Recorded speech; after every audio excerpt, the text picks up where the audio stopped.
எல்லாருக்கும் ஹாய். ஆக்சுவலாக public exam எழுத போகிற students 10th 11th 12th standard எல்லாருக்குமே போர்டு எக்ஸாம் ஸ்டார்ட் ஆக போது கிட்ட வந்துட்டு இருக்கு எக்ஸாம்ஸ். அதனால் நீங்கள் எல்லாரும் கண்டிப்பாக என்ன பண்ணுவீங்கன்னா ஸ்டேஷனரி ஷாப் போயிட்டு உங்களுக்கு தேவையான ஸ்டேஷனரி திங்ஸ் வாங்குறதுக்கு ரெடியாக இருப்பீங்க. இல்லை கண்டிப்பாக இதுக்கப்புறம் போவீங்க. அந்த மாதிரி வாங்கும்போது கண்டிப்பாக இந்த வீடியோவை பார்த்துருந்தீங்கன்னா உங்களுக்கு நிறைய காசும் சேவ் ஆகிருக்கும், நிறைய டைமும் சேவ் ஆகிருக்கும்.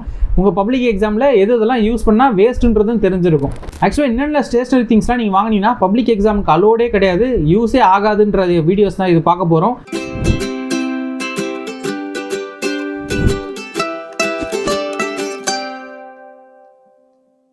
ஆக்சுவலாக ஒன்று நான் சொல்லிகிட்டே வரேன், அது எதனால் யூஸ்ன்றதும் சேர்த்தே சொல்லிட்டு வரேன். ஃபஸ்ட்டு வந்து பிளாக் பென். ஆக்சுவலாக உங்கள் பப்ளிக் எக்ஸாம் எப்படி எழுதணும்னு சொல்லிட்டாங்கன்னா ஒன்று ப்ளூவில் இருக்கணும், இல்லை பிளாக் பெனில் தான் எழுதணும், எதனா ஒரு இங்கில் தான் நீங்கள் எழுதணுன்ற மாதிரி சொல்லிட்டாங்க. நீங்கள் மோஸ்ட்டாக எல்லா ஸ்கூல்லையும் ப்ளூவில் தான் எழுத சொல்லியிருப்பாங்க. அதனால் இப்போ போயிட்டு பிளாக் பென்னு வாங்குறது வேஸ்ட்டு தான். ரெண்டாவது நீங்கள் வாங்கவே கூடாத பொருள் என்ன அப்படின்னு சொல்லி பார்த்தீங்கன்னா இங்க் எரேசர். ஆக்சுவலாக எல்லாருமே என்ன பண்ணுவாங்க, இங்க் எரேசர் வாங்குங்கன்னு சொல்லி பப்ளிக் எக்ஸாம் யூஸ் பண்ணுங்கன்னு சொல்லுவாங்க. என்னோட சஜஷன் நான் என்ன சொல்கிறேன்னா, இங்க் எரேசர் வாங்கவே வாங்காதீங்க. நீங்கள் அதை யூஸ் பண்ணி அதை அழைச்சி அந்த பேஜ் அந்த பேப்பரே ஒரு மாதிரி பிச்சுட்டுலாம் வந்துடும். அதுவும் உங்களுக்கு டைம் வேஸ்ட் ஆகும், ஒரு மாதிரி ஸ்ட்ரெஸ் கிரியேட் ஆகிடும். சப்போஸ் அலையில் அந்த பேப்பர் எதுனா வந்துருச்சு, இல்லை ஓட்டை ஆகிடுச்சு, இல்லை பிரச்சனை தான் உங்களுக்கு. அதனால் இங்க் எரேசர் யூஸ் பண்ணி அந்த அளவுக்குலாம் நீங்கள் மைன்யூட்டாக அழைச்சிங்கன்னா தான் அது ஏதோ பண்ணியிருக்காங்கன்னு தெரியும். நீங்கள் அந்த மாதிரி எதுவும் பண்ணாதீங்க. எதனா ஒரு வேர்டு மிஸ்டேக் பண்ணிட்டீங்க, என்ன ஆகிடுச்சு அப்படின்னா லைட்டாக நீங்கள் எந்த பெனில் எழுதுறீங்களோ அதே பெண்ணை வச்சு ஒரு ஸ்ட்ரைக் அவுட் மட்டும் பண்ணிவிட்டு அப்படியே கண்டினியூ பண்ணிங்கன்னா அது பார்க்க ப்ரெசன்டேஷன் ரொம்ப சூப்பராகவே இருக்கும். நீங்கள் கிறுக்கிறதுக்கு பதிலாக ஒரே ஒரு கோடு பென்சில்லையும் அடிக்காதீங்க, நீங்கள் எந்த பெனில் எழுதுறீங்களோ அதே பெனில் ஒரு கோடு. மூணாவது தான் நீங்கள் வாங்கக்கூடாத பொருள் என்ன அப்படின்னு சொல்லி பார்த்தீங்கன்னா லெட் பென்சில், அதாவது மெக்கானிக்கல் பென்சில். அந்த மெக்கானிக்கல் பென்சில் என்ன பண்ணுவீங்கன்னா 0.5 0.7 அது யூஸ் பண்ணவே தெரியாமல் பப்ளிக் எக்ஸாமுக்காக நான் ஷார்ப்பாக கோடு போட போகிறேன், அது எனக்கு ரொம்ப தேவை, ஷார்ப்பாக வரைய போகிறேன் அப்படின்றதுக்காக வாங்கிடுவீங்க. ஆக்சுவலாக யூஸ் பண்ணதே இல்லாமல் நீங்கள் அது வாங்கினீங்கன்னா ஆக்சுவலாக வேஸ்ட்டு தான். அது எதனால்னா 0.5 0.7 எழுதுனீங்கனாலே என்ன ஆகுனா டப்புன்னு உடஞ்சிக்கிட்டே இருக்கும். அது எக்ஸாம் டைம் வந்து பப்ளிக் எக்ஸாம் போர்டு எக்ஸாம் போது ரொம்ப இம்பார்ட்டண்ட்டான எக்ஸாம். அந்த டைமில் எக்ஸ்பெரிமெண்ட் பண்ணிட்டு இருக்காதீங்க.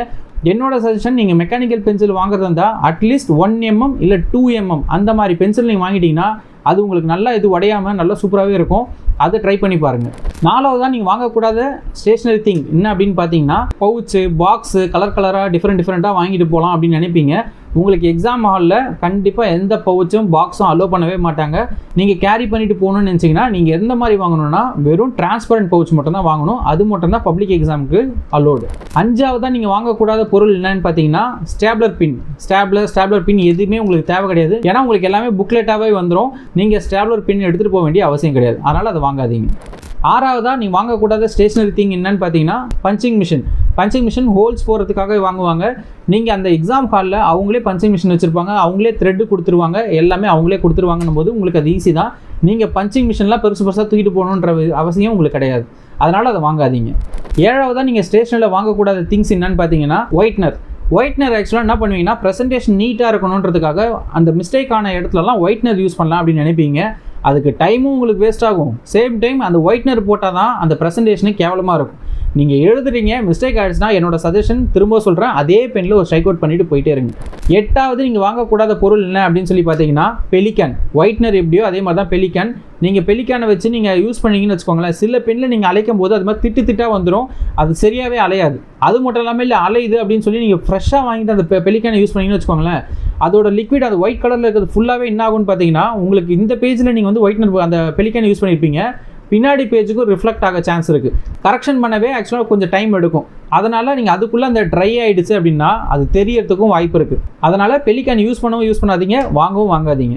9th வாங்கக்கூடாத பொருள் என்ன அப்படின்னு சொல்லி பார்த்தீங்கன்னா ஆக்சுவலாக எக்ஸாம் பேட் ஏன் வாங்கக்கூடாது அப்படின்னு சொல்லி பார்த்தீங்கன்னா நீங்கள் வந்து உங்கள் ஸ்கூலில் நடக்கிற எக்ஸாம்ஸ்க்கு வேணால் எக்ஸாம் பேட் யூஸ்ஃபுல்லாக இருந்திருக்கலாம். எதனால்னா சம்டைம்ஸ் கீழே உட்காந்து எழுத சொல்லுவாங்க, சில டைம் வந்து பெஞ்சஸ் சரி இருக்காது, சில டைம் வந்து ஒரே ஒரு பேப்பர் 2 பேப்பர் கொடுத்து எழுத சொல்லும் போது உங்களுக்கு அது வாட்டமாக இருக்காது. ஆனால் பப்ளிக் எக்ஸாம் எப்படி நடக்கும்னா உங்களுக்கு ஒரு புக்லெட்டர் தான் கொடுத்துருப்பாங்க. அந்த புக்லெட் வச்சு எழுதும் போது உங்களுக்கு பெஞ்சஸ் சரியில்லைனாலும் உங்களுக்கு சூப்பராகவே இருக்கும். அது மட்டும் இல்லாமல் பெஞ்சஸ் எல்லாமே நல்ல பெஞ்சஸை தான் பார்த்து உங்களுக்கு பப்ளிக் எக்ஸாம் செலக்ட் பண்ணி கொடுப்பாங்க. அதனால் எந்த ப்ராப்ளமும் இல்லை. சப்போஸ் பெஞ்சஸ் எதனா சரியில்லை அப்படின்னு உங்களுக்கு தோணுச்சுன்னா அங்கே கிளாஸ் ஒர்க் இன்விஜிலேட்டர் கிட்ட நீங்கள் சொன்னீங்களாலே இந்த பெஞ்சை ரீப்ளேஸ் பண்ணுறதுக்கு சான்சஸ் ஹையாக இருக்குது. கடைசியாக 10th வாங்கக்கூடாத பொருள் என்னன்னு பார்த்தீங்கன்னா கால்குலேட்டர் மோஸ்ட்டாக எந்த எக்ஸாம்ஸ்க்கும் அலோட் கிடையாது, எந்த எக்ஸாமுக்குமே கால்குலேட்டர் அலோட் கிடையாது. அதனால் தேவையில்லாமல் கால்குலேட்டர் வாங்கிட்டு இருக்காதீங்க. ஆக்சுவலாக இந்த 10 விஷயத்தை தாண்டி இன்னொரு 10 பொருள் நீங்கள் வாங்கக்கூடாது ஸ்டேஷனரியில். அது என்னென்னு நீங்கள் தெரிஞ்சுக்கணும் அப்படின்னு நினச்சிங்கன்னா கமெண்ட் செக்ஷனில் வேணுன்ற மாதிரி கமெண்ட் போடுங்க. நிறைய பேர் வேணுன்ற மாதிரி கமெண்ட் போட்டிருந்தீங்க அப்படின்னா கண்டிப்பாக இதுக்குன்னு ஒரு வீடியோ ரெடி பண்ணி போடுறோம். ரொம்ப யூஸ்ஃபுல்லாக இருக்கும். உங்கள் காசும் வேஸ்ட் ஆகாது, உங்கள் டைமும் வேஸ்ட் ஆகாது. பப்ளிக் எக்ஸாமுக்கு தேவையான எல்லா வீடியோஸும் போட்டு வந்துட்டுருக்கோம். இது வரைக்கும் போட்ட வீடியோஸ் எதனா நீங்கள் பார்க்கல அப்படின்னா எதனா வீடியோஸ் மிஸ் பண்ணியிருந்தீங்கன்னா மறக்காமல் பார்த்துருங்க. இதுக்கப்புறம் போட போகிற வீடியோஸ் எல்லாமே ரொம்ப வேல்யூபுளாக இருக்கும். இந்த வீடியோவே ஆக்சுவலாக பார்த்தீங்கன்னா நம்ம வேல்யூபிள் சீரீஸில் ஃபஸ்ட்டு வீடியோ, இதுக்கப்புறம் செகண்ட் வீடியோ, தேர்ட் வீடியோன்னு சொல்லிட்டு வேல்யூபிள் வீடியோஸில் 10 வேல்யூபிள் வீடியோஸ் போட போகிறோம். எல்லாமே ரொம்ப யூஸ்ஃபுல்லாக இருக்கும், ரொம்ப சூப்பராக இருக்கும். சேனலை மறக்காமல் சப்ஸ்கிரைப் பண்ணிக்கோங்க. எல்லாரும் எக்ஸாம் சூப்பராக எழுத. All the best.